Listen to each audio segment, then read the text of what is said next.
Media మిత్రులకు నమస్కారం। ఈరోజు ఈ గుంటూరు నగర అభివృద్ధిలో భాగంగా చుట్టుకొండ సెంటర్లో శివరాం నగర్ ప్రాంతంలో డ్రైనేజ్ నిర్మిస్తూ ఉన్నారు। జరుగుతున్నటువంటి అభివృద్ధి కార్యక్రమాలని సిపిఐగా స్వాగతిస్తూ ఉన్నాం। దాంతోపాటుగా అభివృద్ధి పేరుతో వస్తున్నటువంటి ఈ డ్రైనేజ్ నిర్మాణం పూర్తిగా అవకతవకలతో నిండిపోతూ ఉంది।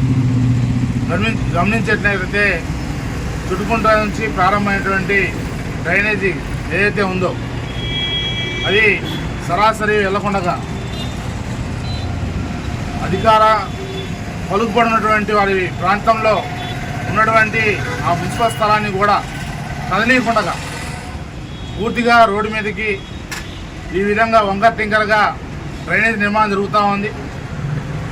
మాకు ఒకటి అనుమానం వస్తుంది, సిపిఐగా మేము ఒకటి భావిస్తూ ఉన్నాం।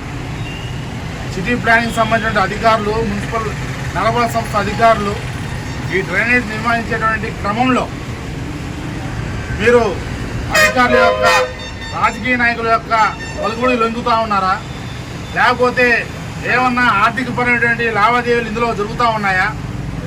దేనికి మీరు సరాసరిగా కాలువ నిర్మించకుండా వంకర టింకర నిర్మిస్తూ ఉన్నారు?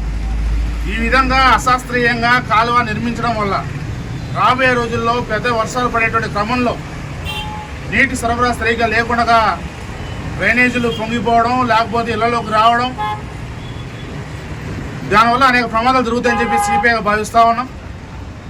అధికారులకి ఒకటే తెలియజేస్తూ ఉన్నాం, ఈ యొక్క శివరాం నగర్ ప్రాంతంలో జరుగుతున్నటువంటి డ్రైనేజ్ నిర్మాణంలో ఎక్కడ కూడా అవినీతికి తావు లేకుండా, అక్రమాలకు తావు లేకుండా శాస్త్రీయబద్ధంగా డ్రైనేజ్ నిర్మించండి అని చెప్పేసి సిపిఐగా కోరుకుంటా ఉన్నాం। లేని పక్షంలో స్థానికంగా ఉన్నటువంటి ప్రజల్ని సమీకరించి పోరాటాలకు కూడా సిద్ధమవుతామని చెప్పి తెలియజేస్తా ఉన్నాం।